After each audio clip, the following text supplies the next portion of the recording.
Alors, lui c'est ma... t'as quoi? Oui, en bas. Voilà. Il te restera toute la petite à sortir. Je comprends rien à leur charabia. Quel charabia? Just day by day. Now it's too late to find big happiness. Let it go. Deux batteries, 160 ampères. J'espère que ça tiendra en hiver. Ce que je suis en train de faire, c'est que là je vais avoir ma boîte où je vais faire venir la terre pour le 220 volts. Voilà, donc là avec un domino pour relier toutes les terres ensemble et la terre qui va être reliée à mon multiplus. Voilà, parce que ma terre, il faut qu'elle soit reliée. Là, j'ai un câble 220 volts et je vais en avoir deux, donc celui-là et celui-là. Ce que je vais faire ici, c'est qu'en fait je tire ma gaine là, je l'ouvre à l'entrée de ma boîte pour faire passer les câbles qui vont venir sur ce disjoncteur ici. Je fais continuer les câbles. Pour que ce soit plus joli, je laisse la gaine ici, un petit morceau de gaine, et là je refais passer mon câble. Ce sera beaucoup plus esthétique. Donc je laisse passer que le câble de terre.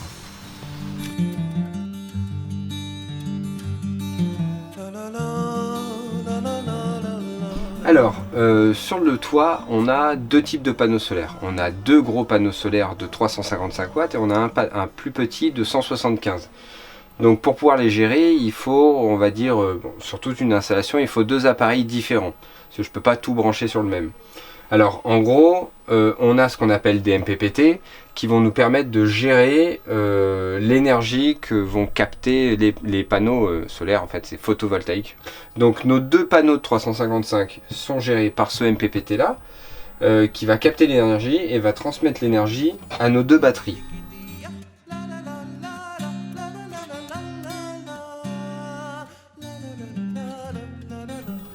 Et le petit en 75 va être géré par ce petit MPPT là, et pareil, il va être stocké dans nos batteries.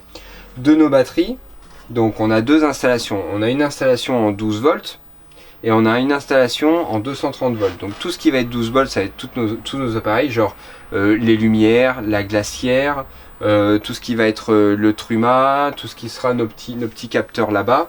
Et le 230 volts, donc ce sera toutes nos prises électriques qui seront gérées ici par nos disjoncteurs. Donc comment ça se passe? Des batteries vont passer par un fusible donc pour protéger l'installation, et ça va être amené à ce qu'ils appellent le multiplus qui va convertir l'énergie en 230. De notre multiplus ici, on a deux câbles qui sont tirés. Le premier ici va être ramené à notre disjoncteur. On a un disjoncteur différentiel ici qui vient protéger les autres disjoncteurs. Voilà, tout simplement.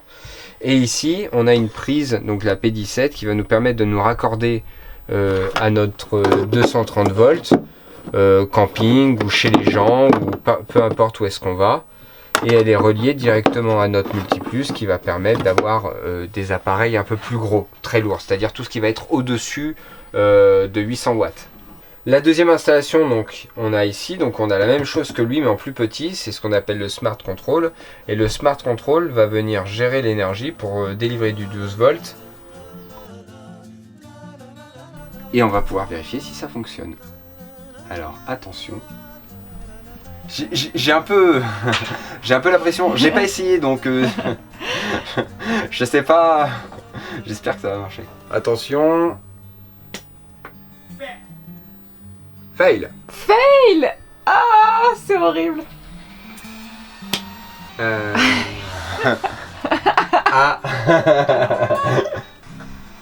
Ah, mais attends, mais je sais pourquoi ça ne fonctionne pas. Bah, il faudrait peut-être que je raccorde le moins quelque part. Bah oui. Il est où mon schéma? Mon schéma! Bon, et bah de retour sur l'installation électrique. Donc j'ai pris un petit peu de temps donc pour préparer mon câble, donc avec les cosses et tout, et souder tout. Donc je vais terminer. Tout à l'heure, ce qui nous manquait, c'était le neutre, le négatif, donc de toute mon installation électrique qui n'était pas branchée. Forcément, ça fait un circuit ouvert. Donc, on va juste remettre tout ça en place.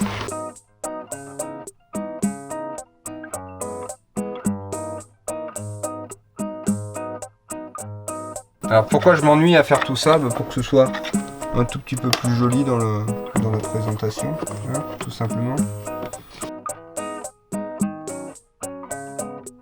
Voilà. Bon, verdict. Attention, j'ai un peu peur. Attention. Ah, super.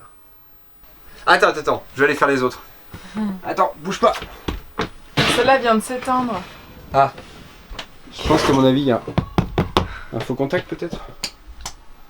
Ah. C'était peut-être trop pour elle. Bon, faudra vérifier. Couloir. Y a rien. Bon. Faut tous les sortir et voir si ça vient pas des fiches. Mais ouais. Mais oui, je sais, Thomas.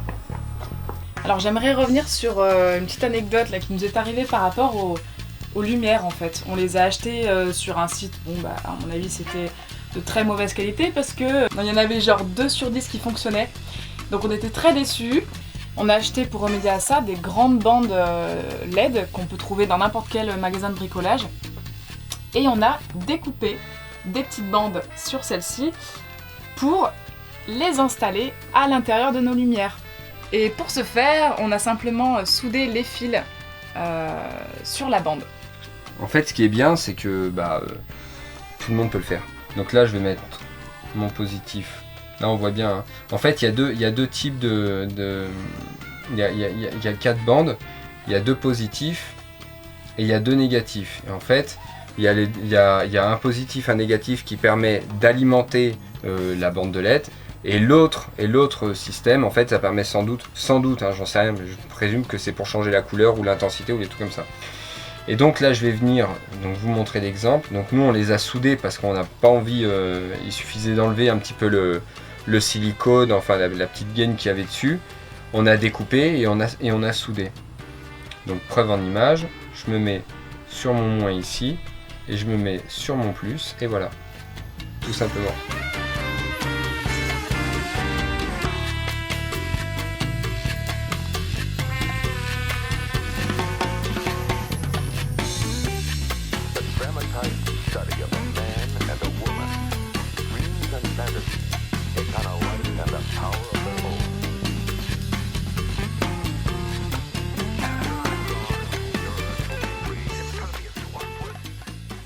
Et voilà, c'était le 6e épisode spécial électricité, j'espère que ça vous a plu. Si vous avez aimé cette vidéo, n'hésitez pas comme d'habitude à vous abonner, à mettre un petit pouce, hein, ça fait plaisir. Et surtout, il y en a d'autres qui vont suivre sur l'installation de l'eau par exemple. Voilà, je vous embrasse et vous dis à très vite. Voilà. Non, je suis pas fier de celle-là.